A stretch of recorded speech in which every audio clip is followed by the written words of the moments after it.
Quiero decirte que me he portado bien, que no he tenido ningún amorío, ni pasatiempos, ni amantes, ni nada parecido, que amo a México con todo mi corazón, que adoro a Diego más que a mi propia vida, y que me he convertido en una persona seria.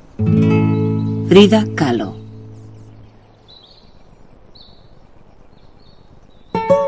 La extraordinaria belleza de la verdad.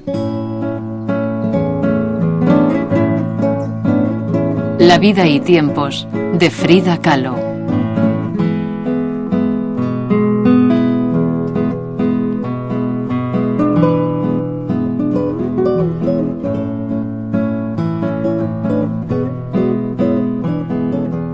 Frida Kahlo era una mujer mexicana que transformó su vida pintándose a sí misma.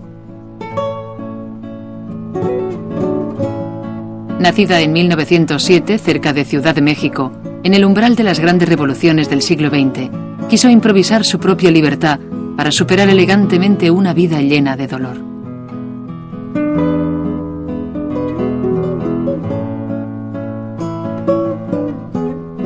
Inválida desde los 19 años a causa de un terrible accidente que le dejó graves secuelas, empezó a pintar durante su larga convalecencia y pasó el resto de su existencia plasmando sus experiencias en unas de las imágenes más luminosas y sorprendentes de la época. Tuvo innumerables amantes, hombres y mujeres indistintamente. Pero el gran amor de su vida fue el celebrado artista mexicano Diego Rivera.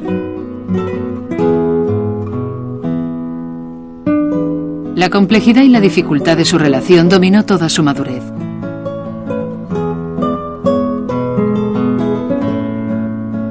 Ella misma se convirtió en una leyenda, haciendo de su vida una obra de arte y conviviendo con un visionario, uno de los artistas más famosos de su tiempo.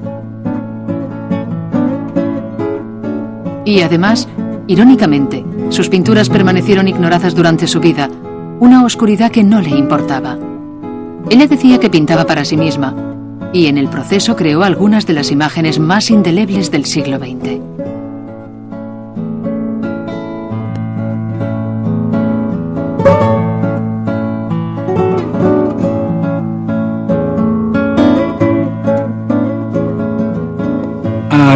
Yo estaba en el Palacio de Bellas Artes de México y la ópera que se interpretaba aquella noche era Parsifal de Wagner. Estaba sonando la obertura cuando de repente un ruido invadió el teatro y silenció la orquesta. Todos miramos hacia los palcos y vimos la magnífica entrada de Frida Kahlo, adornada con todas aquellas joyas, collares, anillos y brazaletes.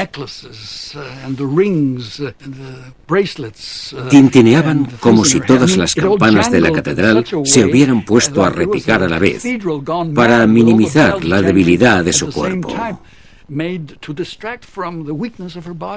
De hecho, su cuerpo estaba tullido, un cuerpo casi siempre inmóvil, pero ella le daba vida con joyas y vestidos. Era su propia ópera. En el escenario se interpretaba Wagner, pero Frida Kahlo estaba en el palco y por lo menos aquella noche ella fue más fuerte que Wagner, puede estar seguro.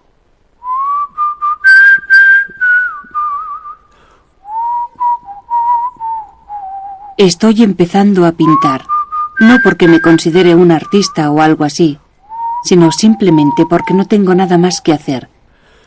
Y porque trabajando me olvido un poco de todos los problemas que tengo.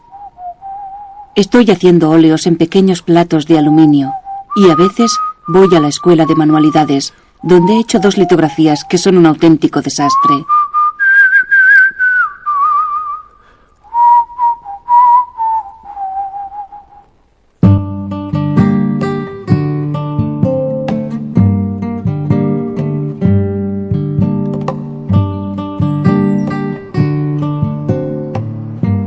En México se dice que nacer y morir en la misma casa es una bendición. Frida Kahlo nació en Coyoacán, fuera de Ciudad de México, en una casa azul construida por su padre. Ella quiso vivir allí durante el resto de su vida y allí murió 47 años más tarde. Su padre era un judío alemán refugiado y su madre una mestiza india de Oaxaca. Mestizaje es un término que significa mezcla, que significa impureza, significa una combinación de factores, de cosas que se funden y forman una expresión única. Frida Kahlo es una mestiza, tanto en términos de su etnia como de su cultura. Pero en la época que creció, el mestizaje no se refería a eso. Yo creo que el término que se utilizaba era mexicano. Cuando era niña, ella y su hermana pequeña, Cristina, se rebelaron contra su educación católica. Y ella misma molesta a la familia con sus bromas y travesuras. Cristina era además su mejor amiga, pero también se convirtió en su mayor rival. Su madre, Matilde Calderón, era una devota católica profundamente infeliz. Cuando era joven se había enamorado de un muchacho que se suicidó y nunca llegó a recuperarse del suceso. Mi madre estaba histérica por descontento, porque no estaba enamorada de mi padre. Mi madre se volvió histérica a causa de la religión. El padre de Frida, Guillermo Kahlo, era fotógrafo y documentaba la arquitectura colonial mexicana para el gobierno. Decía que no le gustaba hacer retratos porque él no deseaba mostrar las cosas feas que había hecho Dios. Él y Matilde tuvieron 4 hijas y Frida era su favorita. Decía que ella era la más inteligente y la que más se le parecía. Su padre era fotógrafo y ella trabajaba con él. Quiero decir que le acompañaba, porque a él le daban ataques, como a Dostoyevsky, y se caía al suelo. Ella le metía un pañuelo en la boca porque era epiléptico, padecía epilepsia. Ella no se lo decía a nadie, pero cuidaba de él. Yo creo que se daba cuenta de lo peligrosa y corta que es la vida, y de lo que hacemos con nuestra vida, nuestro destino, y cómo la vivimos, y el poco tiempo que vivimos. Cuando Frida tenía 6 años, sufrió un terrible dolor en su pierna izquierda, que fue diagnosticado como polio. Pasó 9 meses encerrada en casa y se le deformó el pie. Su padre le enseñó pacientemente cómo superar la pena y la soledad, de una forma que era considerada poco digna en el comportamiento de una dama. Con su coraje, nadaba, boxeaba y peleaba. Cuando era una jovencita quería ser un chico, se vestía como un chico. Era algo que... Era una persona que resultaba muy original, muy heroica, especialmente para México, porque para una tradicional familia mexicana, tener una hija que se vestía como un chico, que se ponía trajes, chalecos, que se ponía corbata como ella hacía, era bastante traumático, especialmente para su madre tan conservadora. Estoy segura de que le molestaba bastante. Yo creo que corría muchos riesgos. Su vida fue un enorme riesgo, pero ella deseaba vivir de esa forma.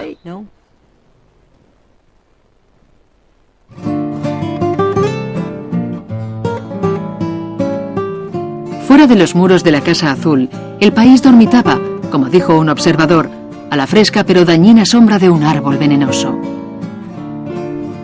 Durante 400 años, México había sido conquistado, dominado, invadido y sangrado con una guerra civil.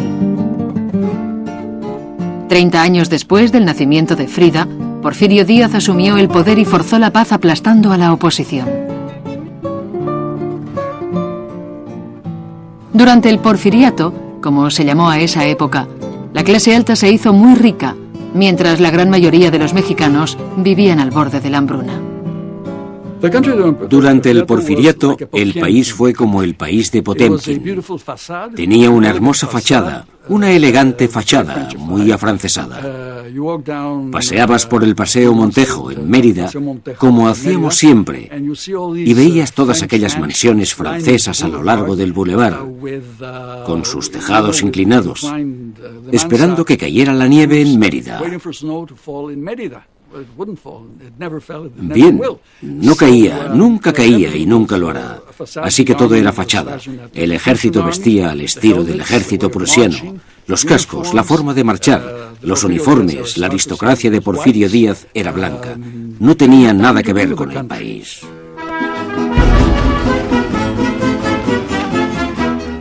Finalmente, en 1910, el año que Frida cumplió 3, la Revolución Mexicana estalló en todo el país.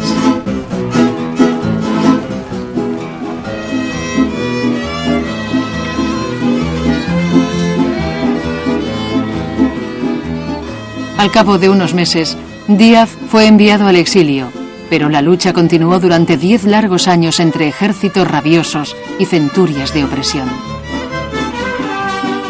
En las pequeñas ciudades, como Coyoacán, grupos de soldados raptaban a las mujeres, quemaban las casas y se mataban unos a otros, nunca seguros de quién era el enemigo.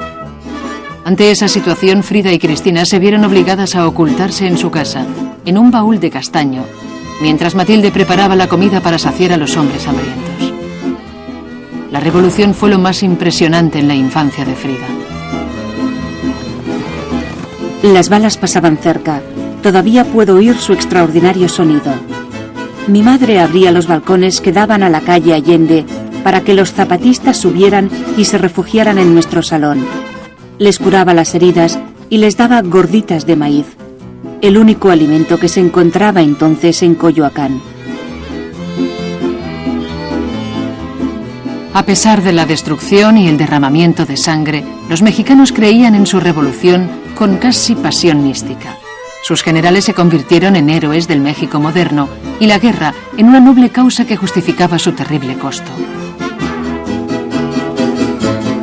Después de una década de lucha y 1 millón de hombres muertos, la dolorosa historia de México fue reescrita y el futuro se liberó del pasado. La principal característica de la Revolución Mexicana fue el levantamiento del pueblo. Iba a caballo o en tren, y toda la nación viajaba, se movía. Los jinetes de la caballería de Pancho Villa, del norte, los de Emiliano Zapata del sur. Su convergencia en Ciudad de México durante la infancia de Frida Kahlo fue una autorrevelación, una forma de comunión de los mexicanos. Y ella formó parte de eso y se convirtió en parte de la corriente principal, resultado de la revolución, que fue un reconocimiento nacional. Surgió un gran movimiento creativo de la Revolución Mexicana, en pinturas, en películas, en literatura, en filosofía, en todos los aspectos de la vida y el pensamiento. Y ella se encontró en medio de esa vorágine en la que estaba inmersa la nación y halló lo que buscaba.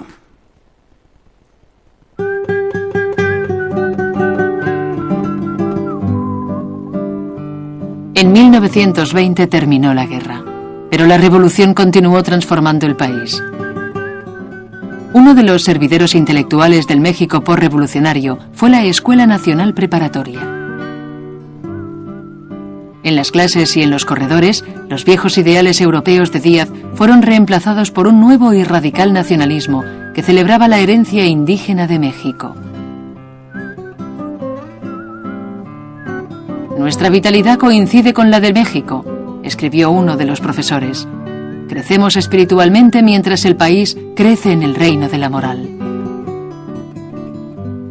En 1922, Frida se convirtió en una de las primeras mujeres estudiantes de la preparatoria. A la edad de 15 años, de repente se vio envuelta en los rigores y las pasiones de la mejor escuela secundaria de México. Aprendió a leer en 3 idiomas, se enamoró de Whitman y Da Vinci y soñó con ser médico.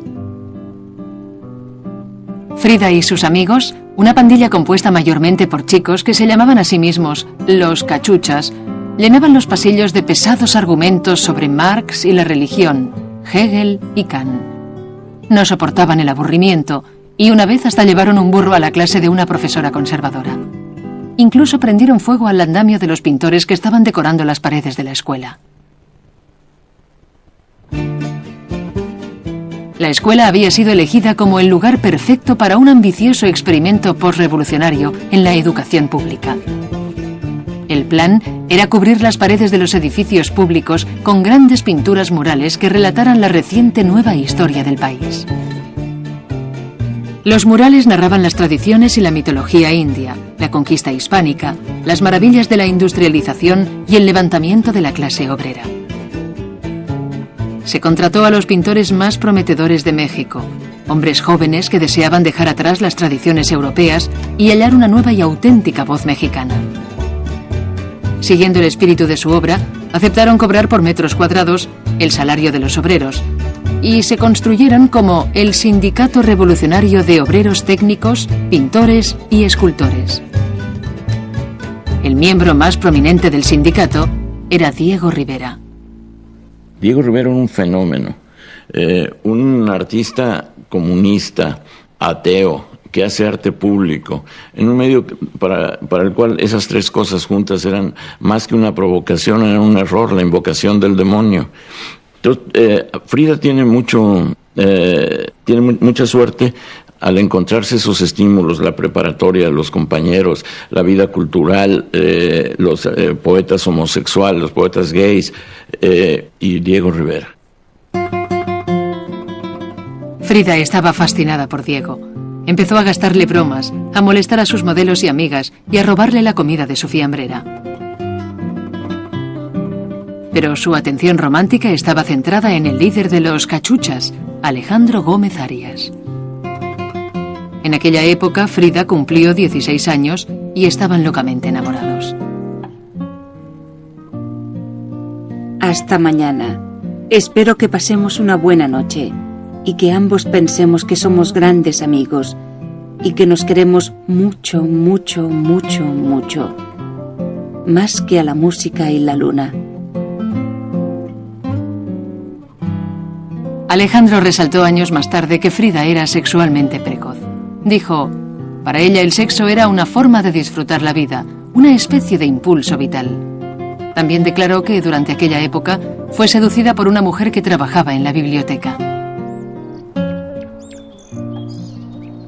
Dime si ya no me quieres, Alex. Yo te quiero, incluso aunque te importe menos que una mosca.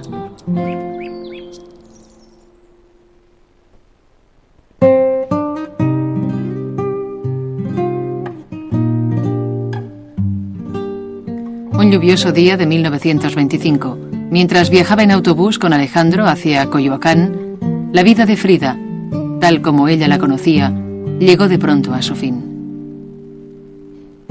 El autobús estaba tomando una curva cuando colisionó contra un camión. Alejandro describió el accidente. El camión empujó lentamente el autobús. El autobús tenía una extraña elasticidad. Cuando alcanzó su máxima flexibilidad, se partió en 1000 pedazos y el camión continuó avanzando.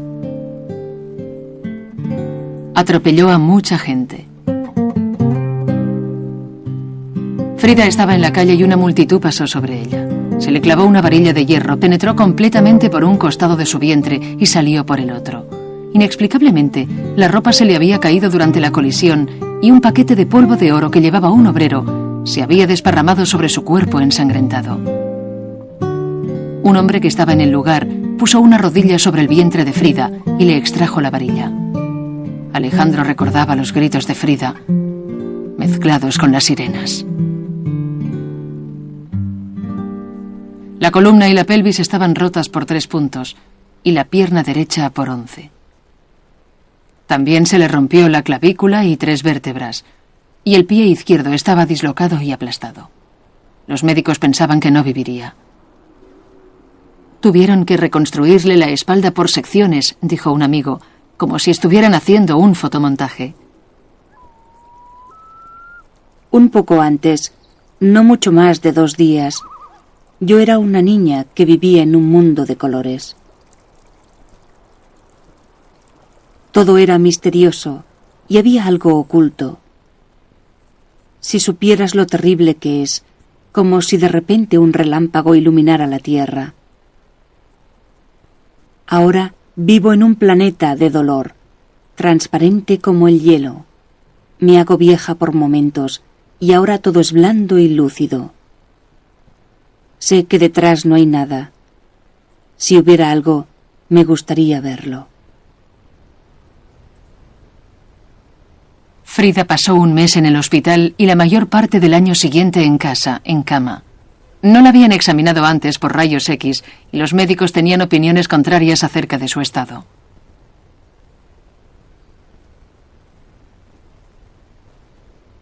Todavía no estoy bien. Ya no hablo de nada con nadie. Y además de la propia enfermedad, eso me duele mucho. No puedes imaginar la desesperanza que sientes en este estado. Cada noche sueño en esta habitación donde duermo y siempre le doy vueltas y vueltas a mi cabeza. No sé cómo desechar esa imagen.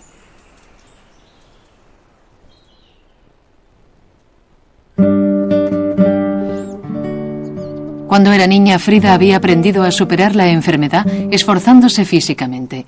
Ahora, obligada a permanecer inmóvil, necesitaba una nueva forma de actividad. Sin prestar demasiada atención, empecé a pintar. Mi obsesión era empezar de nuevo, pintar las cosas que veía con mis propios ojos y nada más. Como el accidente había cambiado mi camino, muchas cosas me privaban de cumplir los deseos que cualquiera consideraría normales. Y para mí, nada me parecía más normal que pintar lo que no podía conseguir. Ella había visto pintando a Diego y a los otros artistas cuando estudiaba en la escuela preparatoria. Pero entonces era una jovencita llena de vida. No había pensado en ser pintora. Pero cuando con 16 años sufrió el accidente, tuvo que quedarse en cama o sentada durante horas y horas.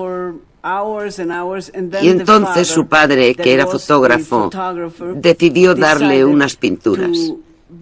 Así fue como empezó a pintar.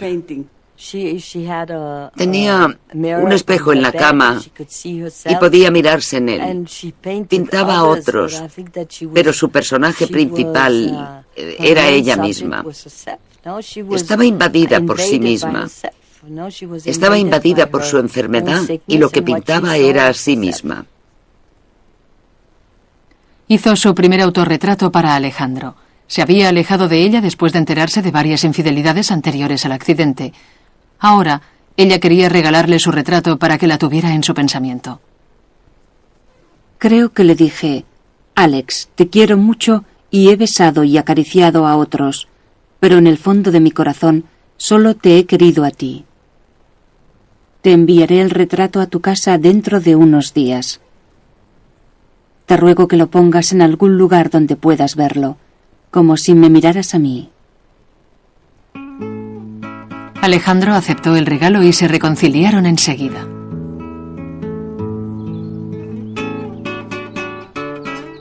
...9 de septiembre de 1927...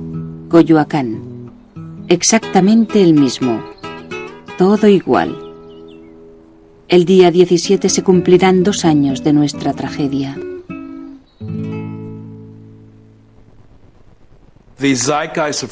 La época de Frida es una época culminante del pasado indígena de México y su historia precolombina. Esa historia ha sido enseñada como un mito y no como historia con H mayúscula o como una historia real. La historia que se enseñaba era desde un punto de vista europeo. Cuando una figura como Frida Kahlo asiste a la universidad y empieza a estudiar en un contexto donde se hace una revisión de la historia, donde la historia se cuenta de una forma nueva, presentando el mito por un lado y la historia por otro, parece falso. Por eso Frida los acepta a ambos. Por un lado explica el todo del universo, en el que ella vive de una forma destrozada y fragmentada. Debe unir ese universo para darse a sí misma un contexto que lo conecte. Es la única forma en la que puede relacionar su cuerpo fracturado y fragmentado con la persona.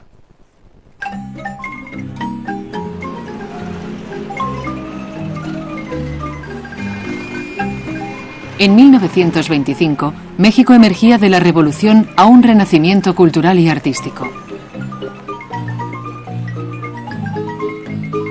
Libre de las pretensiones europeas y la moralidad católica, Ciudad de México se convirtió en la meca de artistas y reformadores que se sentían atraídos por su frescura. Con 21 años, Frida estaba casi recuperada.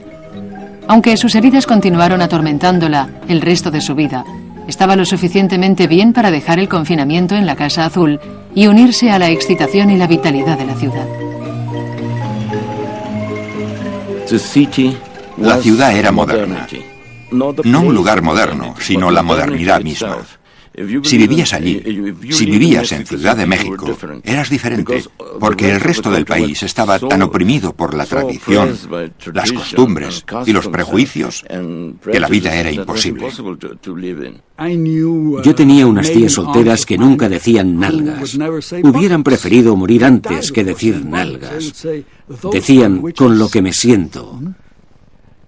Ni siquiera pronunciaban la palabra piernas, era muy atrevido para ellas. Decían, eso con lo que ando. Cosas como esas, cosas absurdas que formaban parte de las formalidades de la clase media de las ciudades mexicanas, que chocaban con la forma de vida de Frida Kahlo, los Cachuchas, Diego Rivera, María Izquierdo y el resto de los rebeldes. Decían, vamos a ser libres, vamos a expresarnos libremente, vamos a amar libremente, vamos a crear libremente, vamos a hablar libremente. Y fue una gran ruptura con el pasado puritano del México, digamos, semicolonial. Frida se relacionó entonces con una incoherente comunidad de socialistas, marxistas, comunistas, antiimperialistas, líderes estudiantiles y exiliados políticos. En su compañía, Frida redescubrió el placer de debatir acaloradamente de la música, el baile, el tequila y los líos amorosos. En una alocada fiesta nocturna, Frida volvió a fijarse en Diego Rivera. El encuentro tuvo lugar en una época en la que la gente llevaba pistolas e iba por la calle disparando a las farolas y ocasionando daños. Diego le disparó a un fotógrafo y yo empecé a interesarme por él a pesar de mis temores. Rivera estaba al límite. Nadie podía superar a Rivera. En la sociedad no había nadie tan atrevido ni tan libre como Rivera. Porque podía decir, pertenezco al Partido Comunista. Podía decir, Dios no existe. Porque podía decir alegremente que odiaba la carne humana. Porque podía decir todo lo que se le antojara.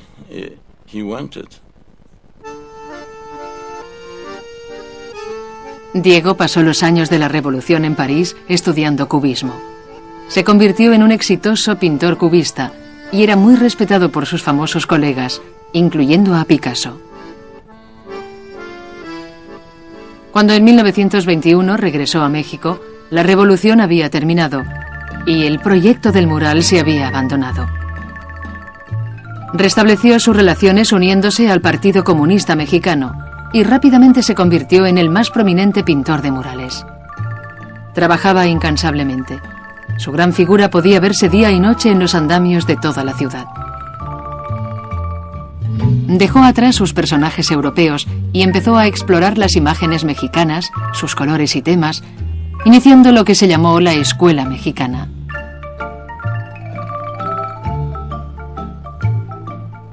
En la época que Diego conoció a Frida, en 1928, había estado casado 2 veces, tenía 3 hijos e innumerables amoríos.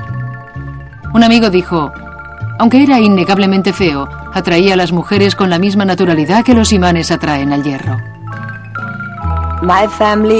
Mi familia odiaba a Diego Rivera porque yo tenía una tía llamada Guadalupe Amor, que era poetisa, y él la pintó desnuda. Y fue un enorme escándalo en la familia. Y además el cuadro era horrible. Estaba muy fea. Ella no era fea, pero él la pintó así, con los párpados caídos, así, con venitas rojas, venas rojas. Y no había duda de quién era, porque al fondo del cuadro, que era enorme, decía: "Yo soy la poetisa Guadalupe Amor". Sin dejarse intimidar por la reputación de Diego, Frida decidió llevarle sus cuadros para preguntarle si pensaba que tenía algún potencial como pintora. Llevó varias telas a la base de su andamio y descaradamente le dijo que bajara. Diego pensó que las telas, como la chica que las llevaba, eran extraordinarias. Más tarde escribió: "Para mí era obvio que aquella chica era una auténtica artista". Unos días después, viajó a Coyoacán para ver el resto de las pinturas. Escribió: "Sus obras, su habitación, su chispeante presencia, me llenaron de una maravillosa alegría".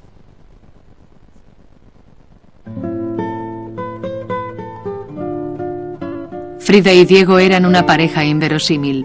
Frida tenía 21 años y Diego 41. Diego medía más de 1,85 m y pesaba 130 kilos. Frida medía 1,60 m y pesaba menos de 50 kilos. Pero se divertían juntos y nunca se aburrían. Para ella, Diego era el mejor artista del mundo, el arquitecto de la vida. Para él, ella era un diamante en el centro de muchas joyas inferiores. Después de un breve noviazgo, Diego pidió permiso al padre de Frida para casarse con su hija. Guillermo estaba arruinado. No podía seguir manteniendo la Casa Azul ni las facturas de los médicos de Frida. «Piense que mi hija es una persona enferma», le dijo a Diego. «Toda su vida será una enferma. Es inteligente, pero no bonita. Piénselo bien y si desea casarse con ella, yo le doy mi permiso». Lo arreglé todo en el juzgado de Coyoacán para casarnos el 21 de agosto de 1929. Me puse una falda, una blusa y un rebozo y nos casamos. A mi madre no le gustaba Diego porque era comunista y porque decían que era gordo como Bruegel. Ella decía que era un matrimonio entre un elefante y una paloma. Su vida juntos estaba generalmente llena de gran cariño y ternura. Un amigo recuerda cómo esperaba Frida la llegada de Diego al final del día. Se quedaba muy quieta y entonces, cuando le oía llegar, susurraba: «Ahí está Diego». Él la besaba fugazmente en la boca. «¿Cómo está mi pequeña del alma?». Ella lo trataba como a un dios. Él la trataba a ella como a una criaturita.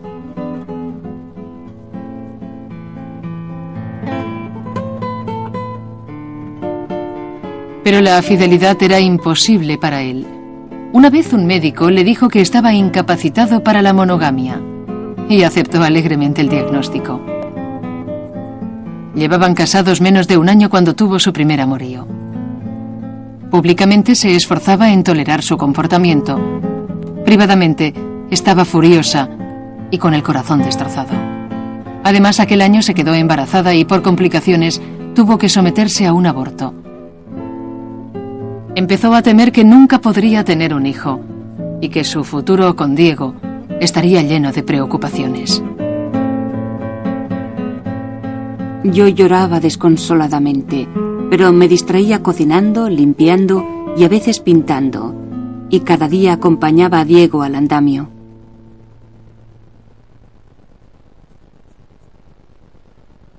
Durante ese periodo, Frida pintaba como ella decía para pasar el tiempo. No ambicionaba convertirse en una artista ni pintar al estilo de su marido.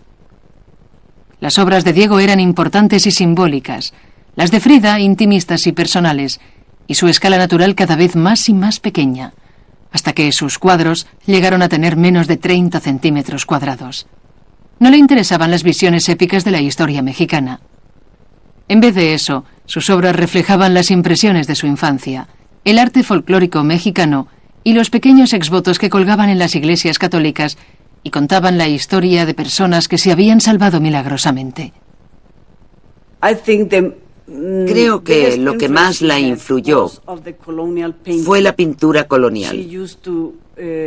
Acostumbraba a ir a las iglesias, a ver a Cristo ensangrentado, y todo eso era lo que la inspiraba, porque en la iconografía cristiana hay mucho dolor y sangre,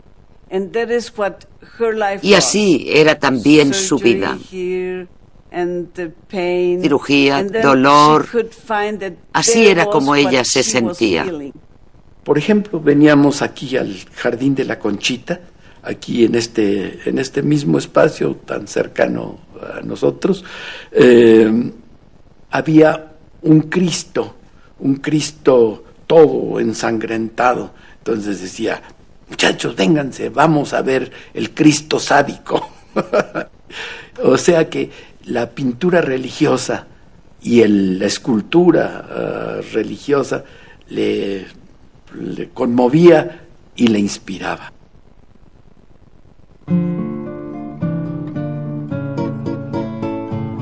En 1930 el clima político de México se había enfriado. Varios años de administraciones reaccionarias habían obligado a los muralistas a abandonar sus andamios y marcharse del país. Se originó una violenta corriente contra los izquierdistas que amenazaba a los sindicatos laboristas y empezaron a encarcelar, deportar e incluso asesinar a los comunistas. Diego fue invitado a pintar varios murales en Estados Unidos. El momento era perfecto y le gustó la idea de crear arte revolucionario en lo que él llamaba la tierra de los capitalistas. Frida nunca había salido de México y pensaba que el viaje podía ser una aventura. En noviembre salieron hacia San Francisco.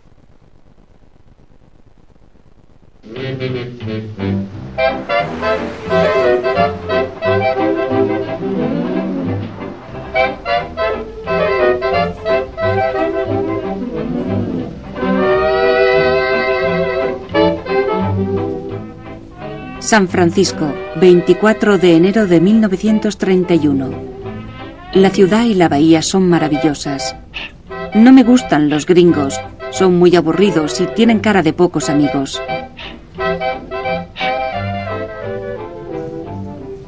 Hace 3 días que Diego ha empezado a pintar. Ayer salió a las 8:30 y regresó a las 9 de la mañana. Trabajó más de 24 horas sin descansar, sin comer. Estaba exhausto.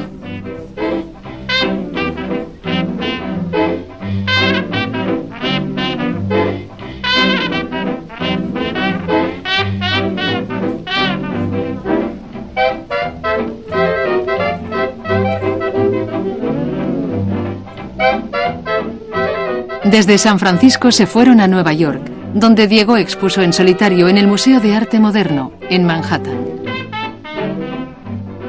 A Frida le gustaba Nueva York. Hizo algunos amigos y estaba encantada con los hermanos Marx, Laurel y Hardy y Charlie Chaplin. Añoraba la comida mexicana, pero le gustaba la leche malteada, el puré de manzana y el queso curado. Empezaron a gustarle los estadounidenses y su cultura. Adoraba las películas cómicas y los dibujos animados. Tenía un gran sentido del humor irreverente. Decía palabras malsonantes, lo que llamamos palabras sucias, que son probablemente lo más limpio de un idioma. Le gustaba sorprender a la gente, burlarse de todo lo que había a su alrededor. Hizo una famosa broma a Henry Ford en una comida en Detroit, y aunque sabía que Henry Ford era antisemita, le dijo, «Señor Ford, ¿es cierto que es usted judío?» Creaba ese tipo de escándalos en su entorno. Formaban parte del gran festival de Frida Kahlo, que en cierto modo compensaban su íntimo dolor. En primavera volvieron a Detroit, donde habían encargado a Diego una serie de murales con el tema de la industria moderna.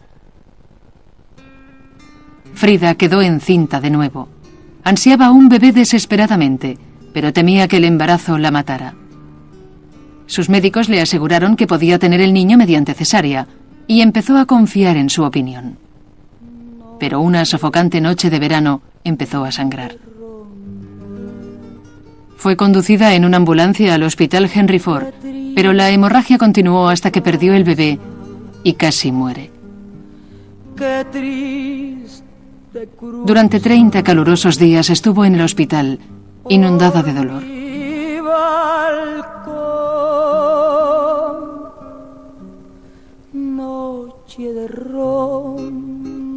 Finalmente pidió lápiz y papel y descubrió que podía dibujar su angustia y la pintó. Diego dijo: ninguna mujer había representado tal poesía agonizante en una tela como la que Frida hizo en Detroit. El cambio se produce en Detroit. En Detroit, por primera vez, Frida Kahlo decide conscientemente que pintará sobre sí misma y que pintará los aspectos más íntimos y dolorosos de sí misma. Y no solo eso, sino que además utilizará un género que es popular, que es mexicano y que es religioso para transmitirlo mejor. Y ese umbral le abre nuevas posibilidades y adquiere el estilo que definirá su obra hasta el fin de su vida. Es decir, que se convierte en una artista que es capaz de innovar la tradición, hacerla nueva y utilizar varios géneros y formatos íntimos para contar su historia y revelarse a sí misma. Y para revelarse a sí misma y contar su historia como único remedio y alternativa, tiene que vivir plenamente la vida a pesar de sus condiciones físicas. Frida halla una forma de pintar el dolor, de mostrar su dolor a través de su pintura, de permitirnos ver el dolor. Y haciéndolo refleja el dolor del mundo, de aquellos que no pueden hablar de su dolor. Creo que es un aspecto muy importante de su vida y su obra. Plasma a todos los marginados, a los sin palabras del mundo, de este brillante mundo en el que vivimos y en el que vemos a la gente elegante que va a los estrenos de cine y a recoger premios, a esa mujer que está rota por dentro, que está tan enferma, que no tiene un físico bello, que no tiene una belleza exterior que mostrar, pero cuyo interior es bello. Ella halla esa hermosura y la exterioriza. Ese es su viaje, el viaje artístico y psicológico de Frida Kahlo a través del dolor. Frida y Diego pasaron casi 4 años en Estados Unidos. Ella sentía una gran nostalgia y empezó a llenar las paredes de las habitaciones de los hoteles con carteles de arte folclórico mexicano y recortes de periódico. Finalmente le dijo a su esposo que era hora de regresar a casa. Diego no quería marcharse. Disfrutaba de su fama en Estados Unidos y creía, como dijo, que la revolución mundial tendría lugar en un país industrializado. Le dijo a ella que debía sacrificar sus deseos por la causa. Frida pensó que estaba chiflado. Discutieron duramente de lo que había que hacer, pero Diego se había quedado sin dinero y al final ganó Frida. Un grupo de amigos les pagó los pasajes en un vapor y embarcaron hacia México.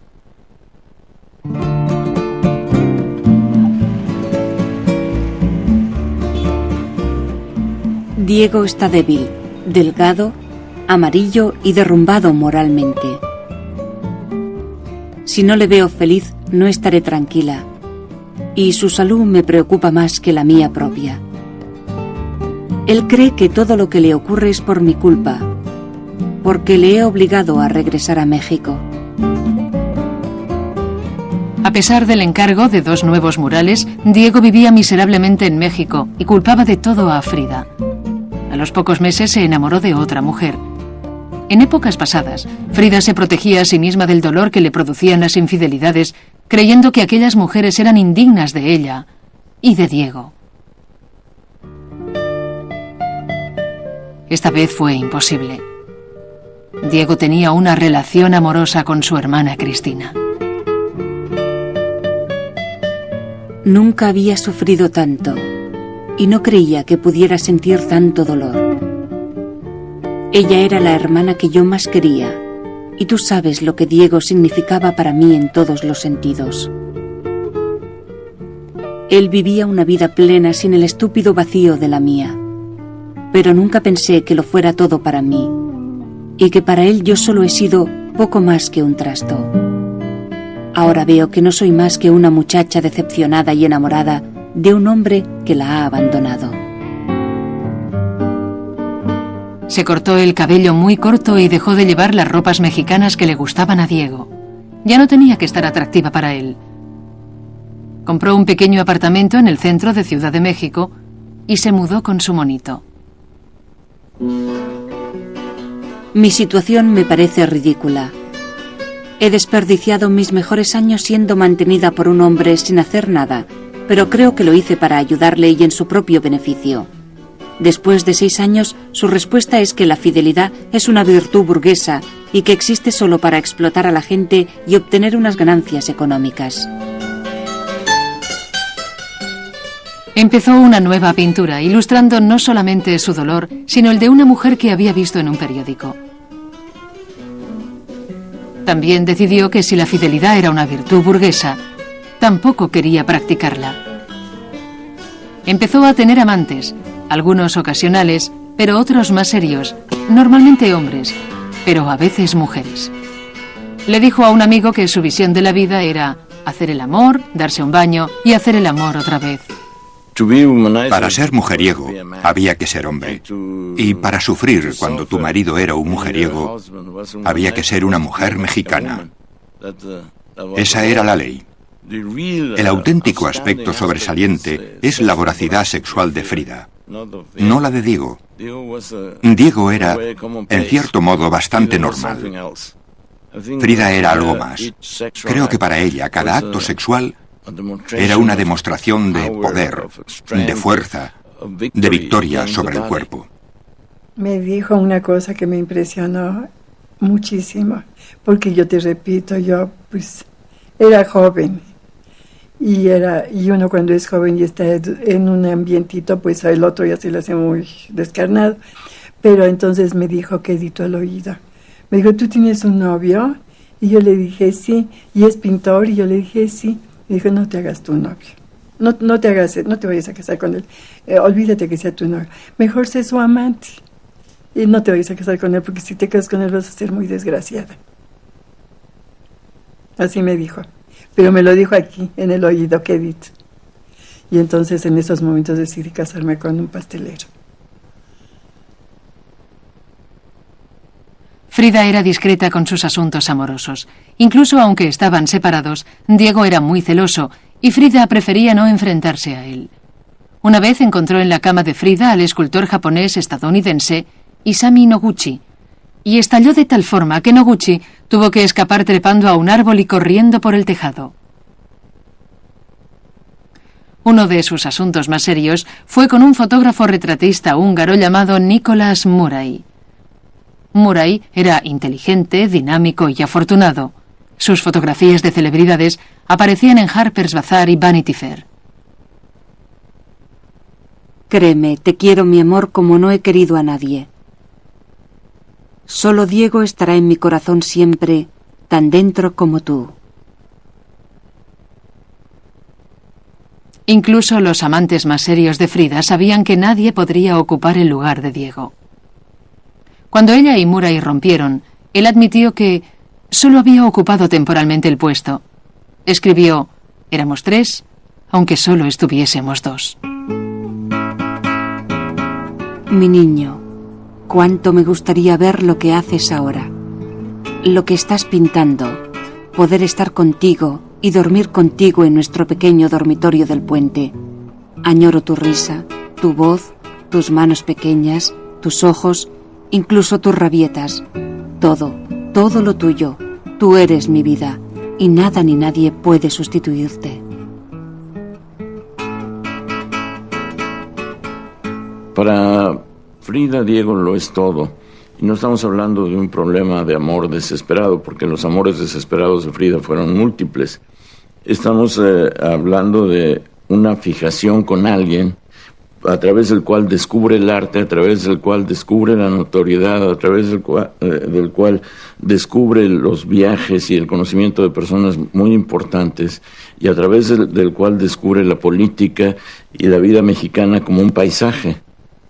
En todo esto, Diego Rivera tiene la importancia de ser el símbolo de la creación, un todo genésico, una naturaleza abultada, a momentos deforme, a momentos caricatural, pero siempre siempre viva y siempre la tierra firme.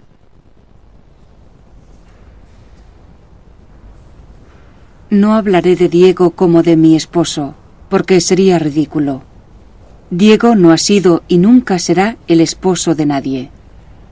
Ni tampoco hablaré de él como de un amante, porque para mí él trasciende el terreno del sexo, y si hablo de él como de un hijo, no haré otra cosa que describir o pintar mis propias emociones, casi en mi propio autorretrato, no el retrato de Diego. No creo que las orillas de un río sufran por dejar que el agua fluya entre ellas, ni que la tierra sufra porque llueva. Para mí, todo tiene una compensación natural. Con mi dificultad y oscuro papel de aliada de un ser extraordinario, tengo la misma recompensa que un punto verde sobre fondo rojo. Tengo la recompensa del equilibrio.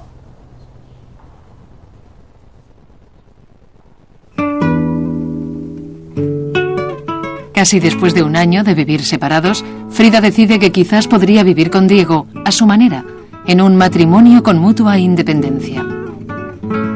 Volvió a la casa que Diego había construido en San Ángel, un pueblo a las afueras de Ciudad de México, cerca de Coyoacán. Era un diseño moderno con 2 edificios, uno grande y rosa para él, y uno pequeño y azul para ella, conectados por un puente en la planta de arriba, que Frida podía cerrar desde su lado. Sus vidas transcurrieron durante un tiempo rutinariamente. Frida se reconcilió con su hermana y pasaba mucho tiempo con su sobrina y su sobrino. Aunque el dolor de la columna y el pie era a veces insoportable, paseaba por el campo con los amigos, iba al cine y salía a bailar. «Íbamos a bailar muy a menudo», escribió Noguchi. Era su pasión. Le gustaba hacer todo aquello que no podía. Llevo otra vez mi loco vestido mexicano. Me ha crecido el cabello y estoy más delgada que nunca. Mi carácter no ha cambiado. Soy tan perezosa como siempre, sin entusiasmo por nada. Bastante estúpida y muy sentimental. A veces pienso que es porque estoy enferma, pero sé que solo es un buen pretexto. Era escandalosa en un sentido de radicalidad de la conducta de una enferma. De una enferma, de una inválida, no se espera esa explosión de vitalidad. Ese era el mayor escándalo de Frida. No lo que dijera o con quienes se acostaba, sino que era una enferma que no se resignaba a que la cubrieran con el velo de la piedad ajena.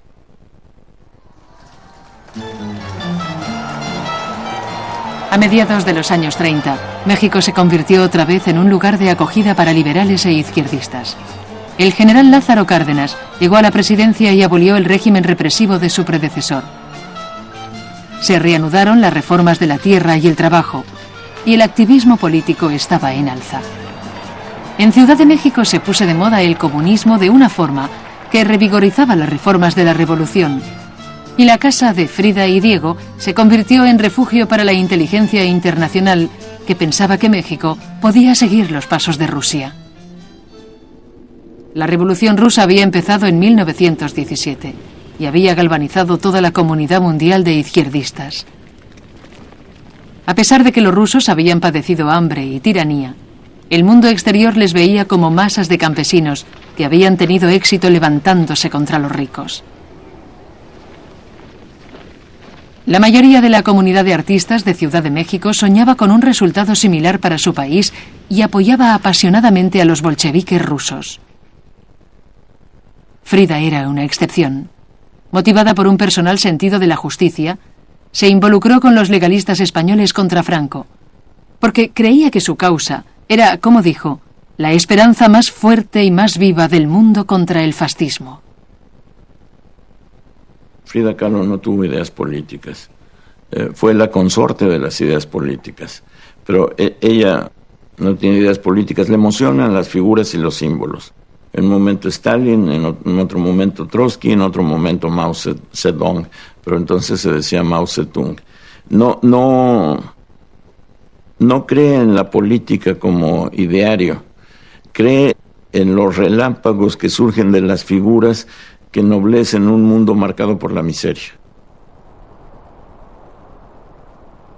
En 1936, Joseph Stalin consolidó su poder en Rusia y envió al exilio a su rival, León Trotsky. Los grupos comunistas de todo el mundo estaban violentamente divididos en sus lealtades. Diego era seguidor de Trotsky, separándose de la principal corriente comunista de México. Entonces, fue a ver al presidente Cárdenas para pedirle personalmente que diera asilo a Trotsky y a su esposa Natalia. Cárdenas consintió y los Trotsky llegaron a Veracruz en diciembre. Diego sufrió una infección de riñón y Frida fue en su lugar a recibirlos al puerto.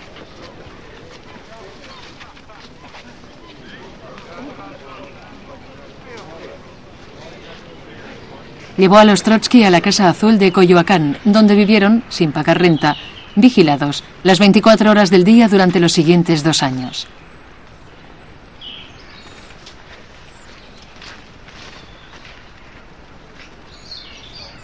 A Trotsky le atraían mucho las mujeres bonitas y Frida estaba interesada por él. Y además, así estaba junto a Diego. Su mutuo interés pronto se convirtió en una relación. Pero Frida se cansó pronto de Trotsky, a quien llamaba el viejo. Después de su ruptura, hizo un autorretrato para él que dejó en la Casa Azul cuando finalmente se marchó.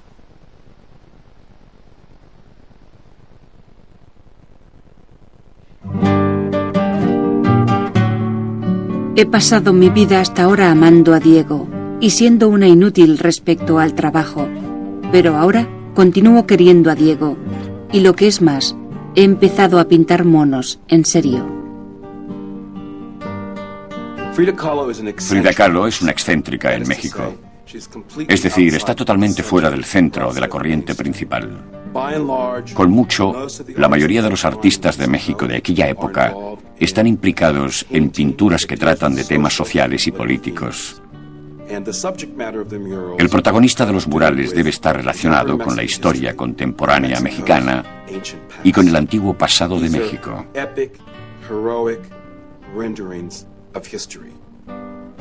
Son pasajes épicos y heroicos de la historia. Y aparece un artista como Frida Kahlo que se pinta a sí misma en un mundo íntimo, a la más pequeña escala imaginable. Aunque no trata temas épicos y trascendentes que tengan una función directa con la política o la sociedad, a quienes contemplan su obra le recuerdan a los principales protagonistas universales que han sido figuras del arte a través del tiempo, a saber, temas que tienen que ver con el dolor, con el sufrimiento, con el amor, con un lugar en la historia y con un ser en el mundo. Desde que volví de Nueva York, he pintado unos 12 cuadros, todos pequeños y sin importancia, con el mismo protagonista que solo me concierne a mí y a nadie más. 4 o 5 personas me han dicho que son estupendos y el resto piensa que estoy loca. A principios de 1938, a petición de Diego, Frida envía 4 pinturas a un grupo que expone en Ciudad de México, y por primera vez su trabajo empieza a llamar la atención. «Es una pintura excelente», escribió un crítico, «de gran originalidad, una de las artistas mexicanas más interesantes que conozco. Sus obras no desmerecen al lado de los cuadros de Orozco y Rivera. En cierta forma son más mexicanas que las suyas». En primavera, André Breton llega a México. Conocido en Francia como el Papa del Surrealismo, Breton era la figura central del movimiento de vanguardia más avanzado de la época. Él y sus colegas, Salvador Dalí, René Magritte y otros, exploraban las nuevas teorías del subconsciente de Sigmund Freud. Fue a México para visitar a Trotsky y para ver lo que llamaba el lugar surrealista por excelencia. No quedó decepcionado. En México encontró realidad para ser surrealista, y las obras de Frida Kahlo, que eran un chorro espontáneo de puro surrealismo. Ella descubrió algo que los latinoamericanos conocen muy bien, Y es que vivimos con el surrealismo mucho antes de que los franceses lo codificaran en 1920, después de la Primera Guerra Mundial. Los grandes artistas surrealistas procedían de Alemania, Max Ernst, de España, Luis Buñuel, o de México, Frida Kahlo, porque estaban conectados a una cultura que siempre ha sabido que hay otro mundo al lado del mundo que conocemos. Al lado de la realidad que percibimos hay otra realidad invisible, y el deber del artista es hacer que desaparezca esa invisibilidad. Y eso es lo surreal. Ella aplicaba sus profundos conocimientos en sus pinturas y no tuvo que recibir lecciones de André Breton ni de ningún surrealista francés. Ellos creían que yo era surrealista, pero no lo era. Nunca he pintado sueños, yo pinto mi propia realidad. Poco después de exponer en Ciudad de México, Frida recibió una carta de Julien Levy, un tratante de arte de Nueva York, especializado en surrealismo, que la invitaba a exponer en su galería. En octubre fue a Nueva York sin Diego. Dijo a sus amigos que estaba viviendo su propia vida. Fue tratada con respeto y cariño, no como la esposa del gran Rivera, sino como una pintora por derecho propio. Su exposición tuvo un éxito espectacular. Georgia O'Keeffe estaba allí, como los reporteros de la revista Time, del The New York Times y de Vogue. Time se refirió al evento como el revuelo de la semana en Manhattan, y se vendieron la mitad de los cuadros. En invierno viajó a París, donde Breton la invitó a exponer su obra. A los 3 meses empezó a sentir nostalgia de México y la desagradable atmósfera de Francia que anunciaba la guerra no contribuía a animarla. Además, descubrió enseguida que Breton no había conseguido preparar su exposición, los cuadros estaban aún en la aduana y nunca se había concertado nada con ninguna galería. Debería estar sentada en el suelo del mercado de Toluca vendiendo tortillas. Sería mejor que no tener nada que hacer con estos artistas de París. Se sientan durante horas en los cafés calentando sus preciosos traseros y hablando sin parar de cultura, arte y revolución y de esto y de aquello. Al día siguiente no tienen nada que comer porque ninguno de ellos trabaja. El desprecio de Frida por sus colegas parisinos aumentó por el hecho de que estaba sufriendo otra recaída. Además del dolor crónico de la espalda y el pie, tuvo que ingresar en un hospital a causa de una infección en los riñones. Cuando le dieron el alta, muchas mujeres se ofrecieron a cuidarla, incluyendo a la esposa de Breton, Jacqueline Lamba. Se rumoreaba que cuando se recuperó, su gran amistad con Jacqueline había desembocado en un asunto amoroso. Finalmente, un colega de Breton, Marcel Duchamp, recuperó las pinturas de Frida y encontró una galería donde exhibirlas. Una vez más, la muestra tuvo un gran éxito y fue recibida como una celebridad. La diseñadora de moda Elsa Schiaparelli presentó un vestido al que llamó Madame Rivera, y Vogue publicó en la portada una foto de Frida con sus manos llenas de anillos. Pablo Picasso le regaló un par de pendientes con la forma de unas minúsculas manos. El Louvre compró una de sus obras, El Cuadro. Fue la primera pintura contemporánea mexicana de su colección. En los años 30 y 40, Frida Kahlo no es solo un imán, es una imagen que todos se llevan. Frida primero es fotogénica, segundo empieza a gustar muchísimo su pintura. Luego, además, es lesbiana en un momento en que serlo y de la manera en que ella lo era, no solo es novedad, es tan brutalmente novedoso que prefieren no darse cuenta. Hay el hecho de una mujer que se acuesta con mujeres y a la cual no se califica porque no llega la noticia al cerebro de los que la ven. Hay un estupor ante el lesbianismo de Frida Kahlo, pero todo contribuye a su originalidad.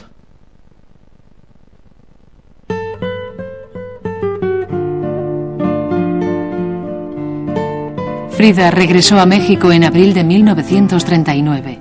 Con 32 años, era la celebridad de la vanguardia del mundo del arte y una mujer realizada que había viajado de Nueva York a París sin su esposo. Durante su ausencia, Diego también disfrutó de su independencia y a su vuelta se encontró con que su relación se había desintegrado una vez más. A mediados de verano se marchó de su estudio de San Ángel y volvió a la Casa Azul de Coyoacán.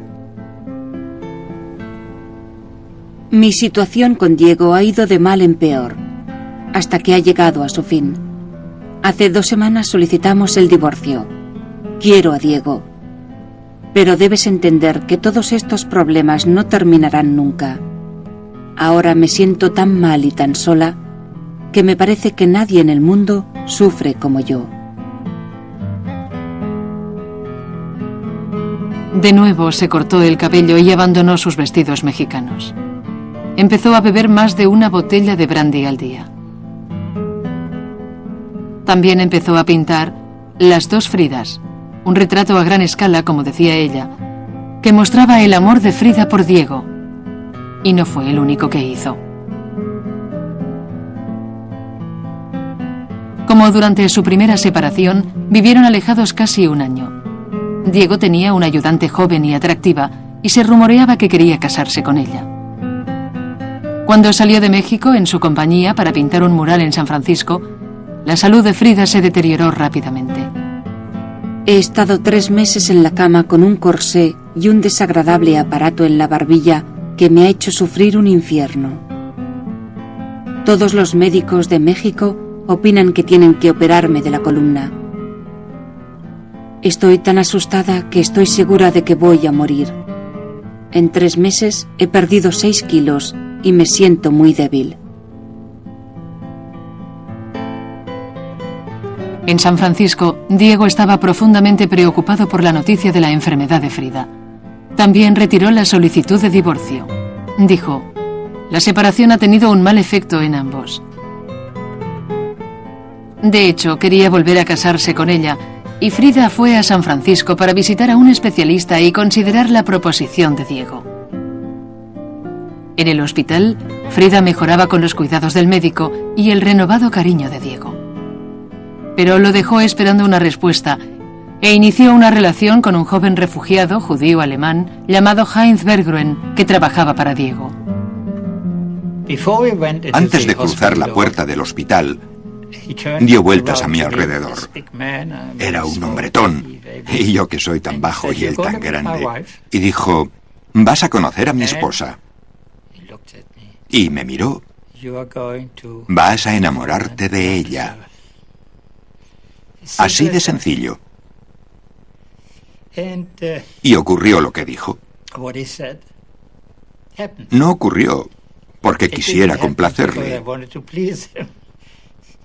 Ocurrió porque fue maravilloso conocer a Frida.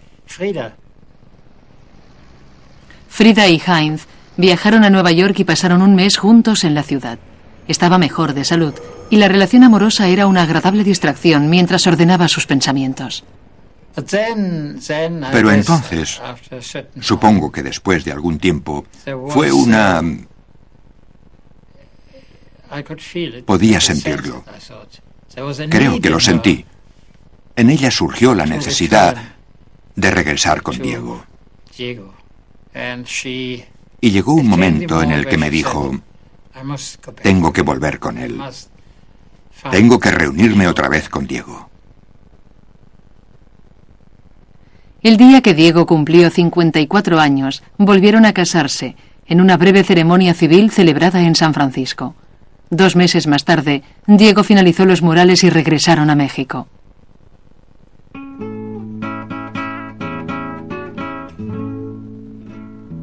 El matrimonio funciona bien. Unas cuantas riñas, mejor comprensión por mi parte y menos investigaciones respecto a otras mujeres que frecuentemente ocupan una parte importante de su corazón. Puedes estar seguro de que por fin he aprendido que la vida es mejor de esta forma y lo demás son tonterías.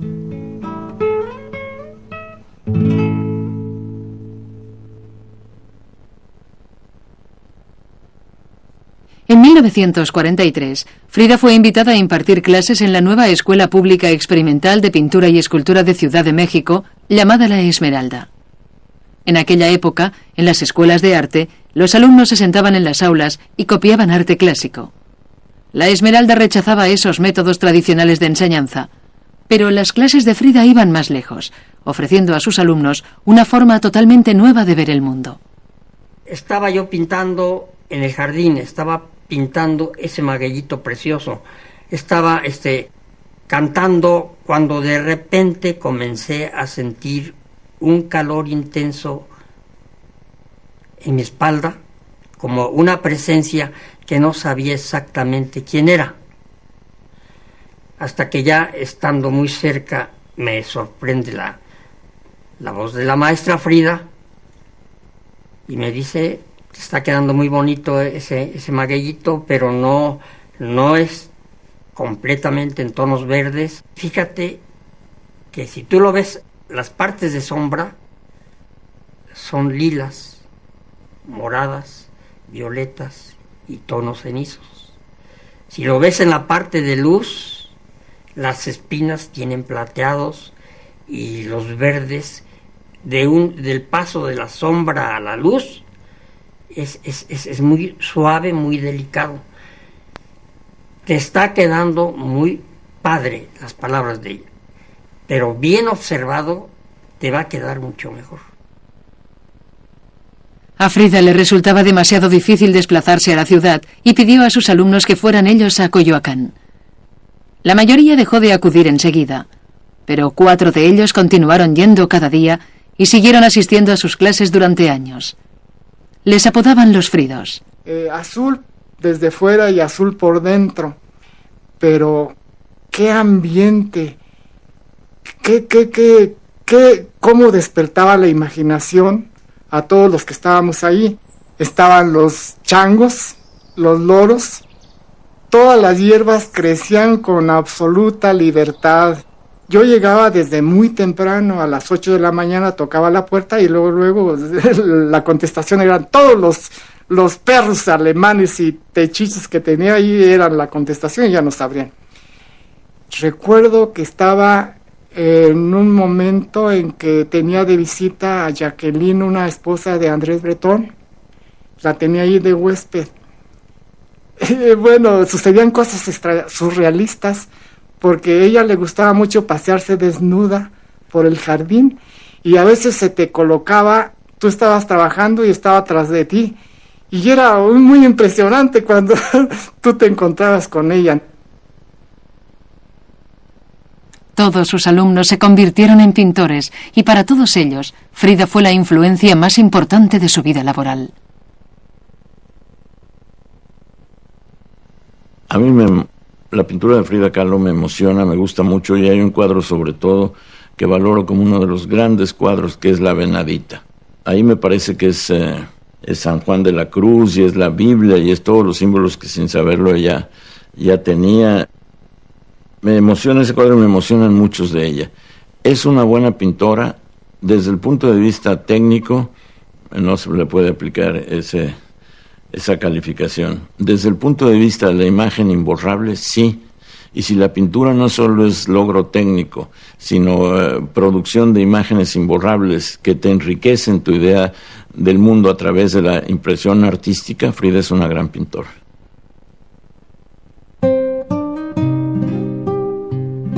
Si me sintiera mejor de salud, podría decir que soy feliz. Pero esta sensación que tengo desde la cabeza hasta el pulgar a veces me trastorna el cerebro y me amarga por momentos. Cuando cumplió los 37 años, la salud de Frida comprometía su vida cotidiana y fue empeorando durante los siguientes 10 años. Su espina dorsal estaba tan débil que no podía sentarse ni estar de pie sin un apoyo. La examinaron por rayos X. Le hicieron transfusiones de sangre y punciones lumbares. Finalmente le pusieron un corsé metálico. El corsé era el primero de los 28 que tuvo que llevar, la mayoría de ellos de yeso. Ella los llamaba castigos. Pasó todo el año 1950 en el Hospital Inglés de Ciudad de México, sufriendo dolor de cabeza, fiebre, infecciones y gangrena en el pie. Empezó a tomar morfina para el dolor y se hizo adicta a los analgésicos, algo que nunca consiguió superar. Frida escribía un diario que lentamente llenaba de anécdotas, acuarelas y pensamientos que eran incluso más personales que sus pinturas.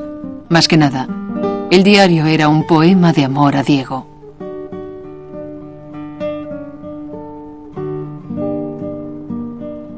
Diego es el nombre del amor. Diego, mi principio. Diego, mi amigo. Diego, mi madre. Diego, mi padre. Diego, mi hijo. Diego, yo. Diego, el universo.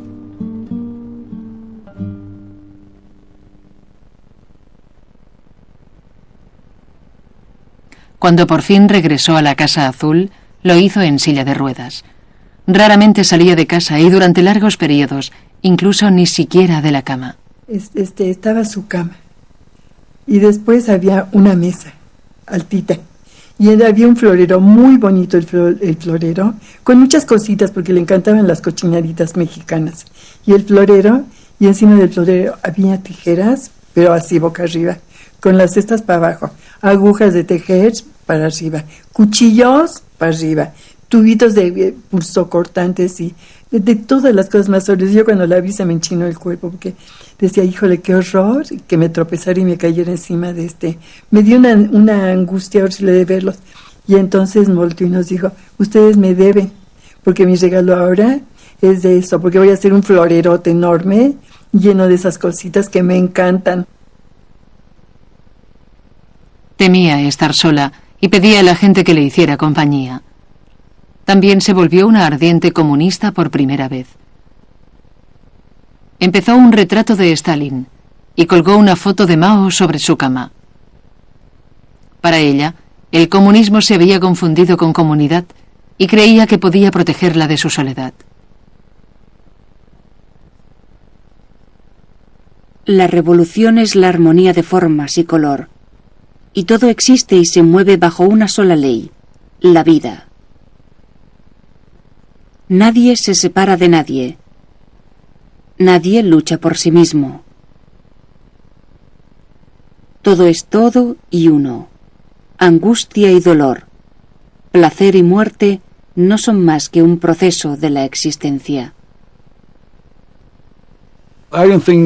Yo no creo que Frida fuera comunista. Creo que Frida era panteísta. Pienso que Frida estaba enamorada del mundo, de todo lo que está vivo. Su amor por los perros y las flores, los monos y todas las cosas que aparecen en sus pinturas. Hacía del mundo algo sagrado. Quiere hacer sagrado todo aquello que toca.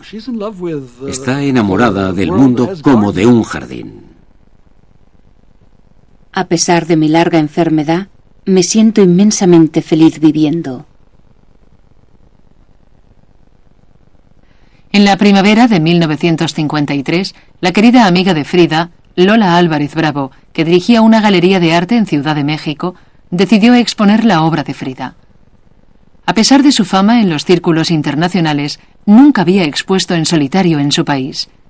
Era evidente que la muerte de Frida estaba cercana y Bravo quería rendirle homenaje en vida.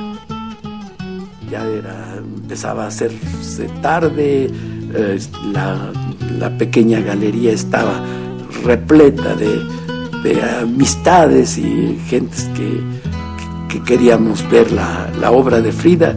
En los muros había muchos cuadros que yo no conocía. Pasaban el tiempo y no llegaba la maestra porque el doctor le había dicho que no podría, que no debía salir, que no debía separarse de su cama. Entonces tomaron la cama, creo, llegó en una ambulancia completa y estuvo presidiendo con enorme alegría su única exposición en México.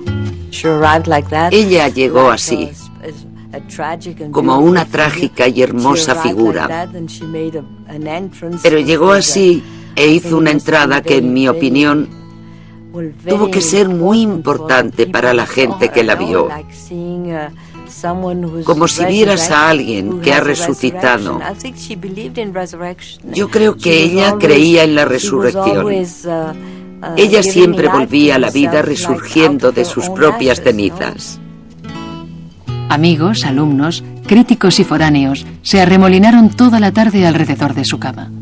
Fue una gran fiesta, con tequila, risas, guitarras y canciones. Un amigo dijo: la clase de evento que a ella le gustaba. Colorido, sorprendente, intensamente humano y un poco morboso. Bravo recibió llamadas desde París, Londres y de todo Estados Unidos, interesándose por la exposición. Un importante crítico resumió la experiencia. Es imposible separar la vida y la obra de esta singular persona. Sus pinturas son su autobiografía.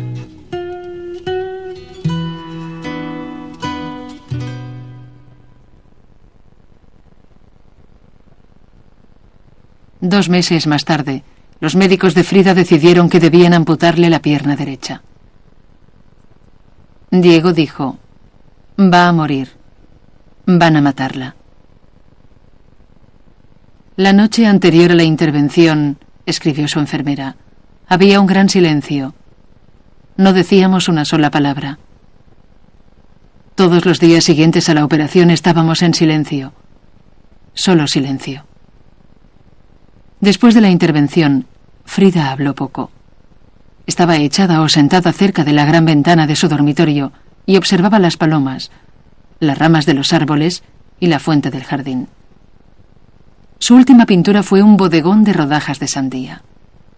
8 días antes de morir, firmó con su nombre, la fecha y el lugar, Coyoacán, México. Luego escribió sus palabras de despedida: viva la vida.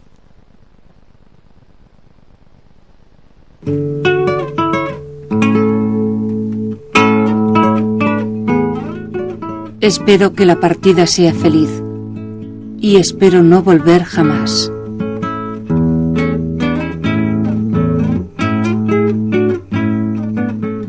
Frida Kahlo murió en su cama un martes, el 13 de julio de 1954. Tenía 47 años. Sus amigos adornaron su cabello con flores y lazos y le pusieron sus anillos y sus collares. La gente desfiló ante su cama todo el día para presentarle sus respetos. Un amigo dijo: Diego ha envejecido en unas horas. Está pálido y demacrado. Cuando Frida murió, parecía un alma dividida en dos.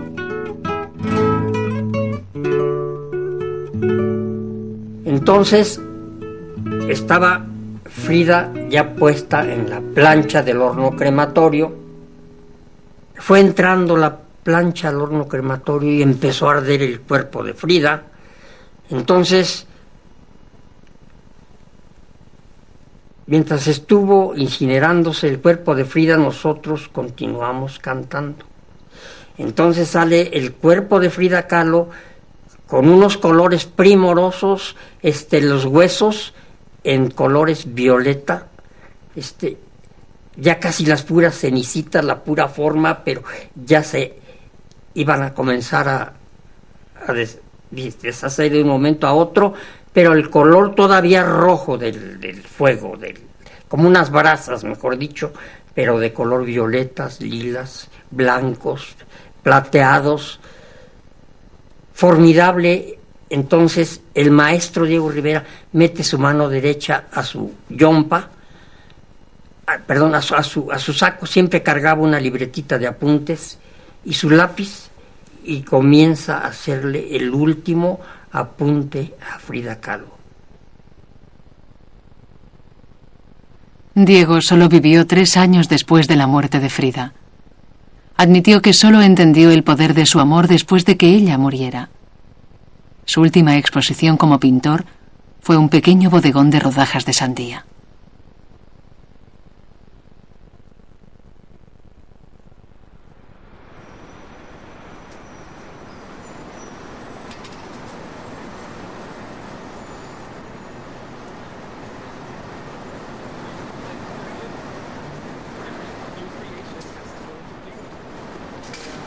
Lot 25, and $850,000 to start here. 900,000, 950,000. $1 million. On the telephone now at $1 million. At $1 million, $1,100,000. $1,200,000 Andy. At $1,200,000. $1,200,000. It's on the telephone, it's against you in the road, selling air. $1,200,000.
En octubre, los mejores documentales están en Documanía. Nuevas pruebas confirman que el hombre cruzó el Atlántico hace 17.000 años. ¿Cómo trabaja Santiago Calatrava, el arquitecto español más internacional? Las difíciles condiciones de trabajo de una fábrica europea localizada en China. Los esfuerzos de Europa por frenar la creciente producción de heroína en Afganistán. Los frecuentes enfrentamientos verbales y físicos entre raperos americanos. Octubre en Documanía.